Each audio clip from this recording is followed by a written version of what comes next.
Persona 3 Reload has officially been announced as we check out this awesome trailer. Game's coming to Game Pass, by the way. Check out this Persona 3 Figma figure from Goodsmile. I picked up this one on sale for 50 bucks. Normally it's 70 bucks. Is it worth it?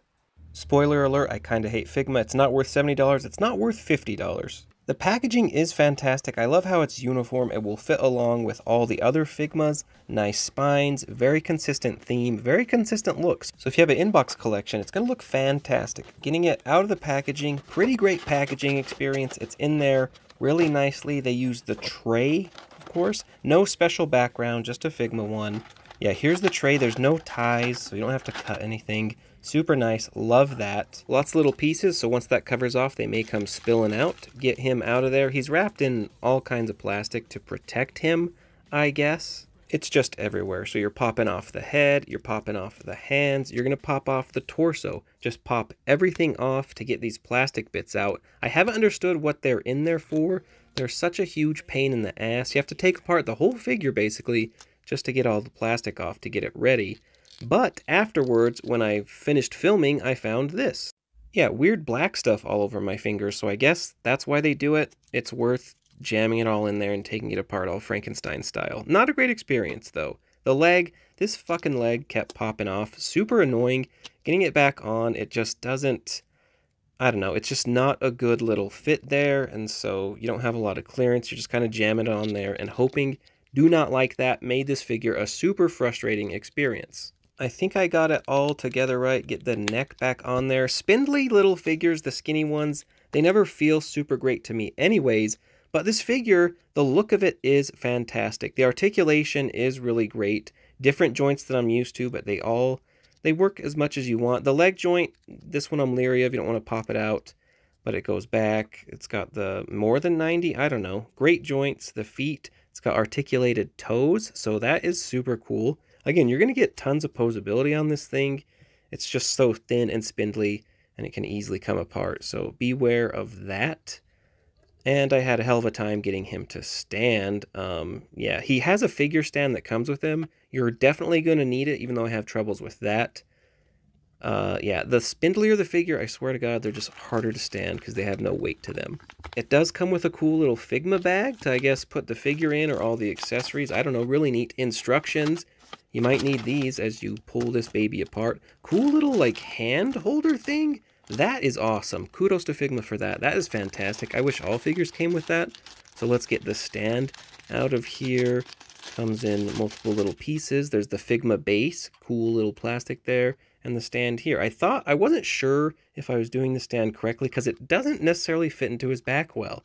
You kind of have to, like, wedge it in there, and it just never feels secure. It feels like you're fucking busting it. I checked the instructions to see there was no help. I switched the stand around, but really only one piece fits there.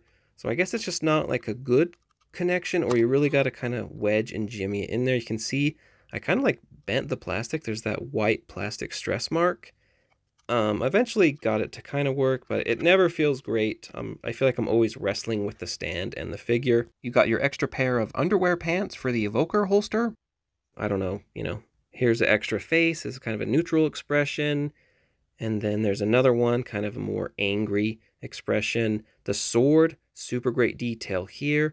And of course, comes apart so you don't have to like jam it in the hand. The C's armband, really cool. And the evoker, really nice detail on this evoker. Let's get all the hand parts out of here. It has an extra little part for the stand. I don't know how that's supposed to work. Again, it doesn't fit super great, so I didn't mess with it too much. Feels busted. Whatever. Some of the time you're just kind of leaning him into the stand. Here's the hand holding things. Awesome. You can jam the hands together, not lose them. This is a really nice touch, a very simple thing to do. So yeah, he's got two grabby hands, two jazz hands. He's got the pointer finger. Get the sword in hand. Looking good. Here's the evoker in hand. It fits really nicely. I love when it actually fits into the grip and it looks like it's truly holding it. Super great. Just normal kind of a peg joint on the hands. No issues with the hands. They're fine. A little bent at a weird angle, I guess. But it's so you can do that, you know, the evoker pose. A little more wrestling with the stand, but we're pretty good. Switch the arm out. To get the C's armband in, you had to take the whole arm apart, basically.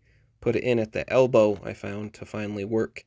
And that's neato. It's cool that they let you take it off, I guess, you know, so you can do like regular school poses and then, you know.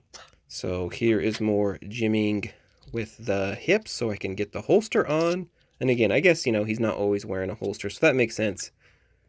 I don't know if I feel like there's a better way because these leg joints, the hip joint, they're just a total pain in the ass. I don't like them. Sometimes the whole thing comes out. Sometimes it comes at the ball. You're lucky if it comes out with the peg, because the ball one is much harder to put on there, as I struggled with this mightily. It really brings down the experience of the figure. I need time away from this to not be super frustrated and just enjoy the figure. But eventually, I guess I got the hang of it. Make sure you get those legs on in there, wrestle with it, get the evoker in the holster, do some jazz hand poses, do the sword pose with the pointy finger. Hey, what are you doing? You can pop the faces off, really creepy with the hair coming off. Really creepy with the face coming off, but it's pretty cool to be able to switch out the faces. I guess, you know, other companies would do totally new head sculpts. Is this cheaper? Is this better? I don't know. They fit on fine. They stay on fine. Just a little weird. Kind of, again, you'll get used to it. You're taking this figure apart a million different ways as you pose him and try to add different accessories and the little things. Pretty cool figure. I do love it. I love the design. You can get a lot of the awesome poses. I love the hand holder thing. So cool. The star of the show, the little hand holder thing. I wish all companies would do this. Overall, I do love the figure. It's not worth $70. It's not worth $50. $30 would be fine. It's an awesome figure. $30, no anime tax bullshit. I can't wait for the game, Persona 3 Reloaded. Holy shit.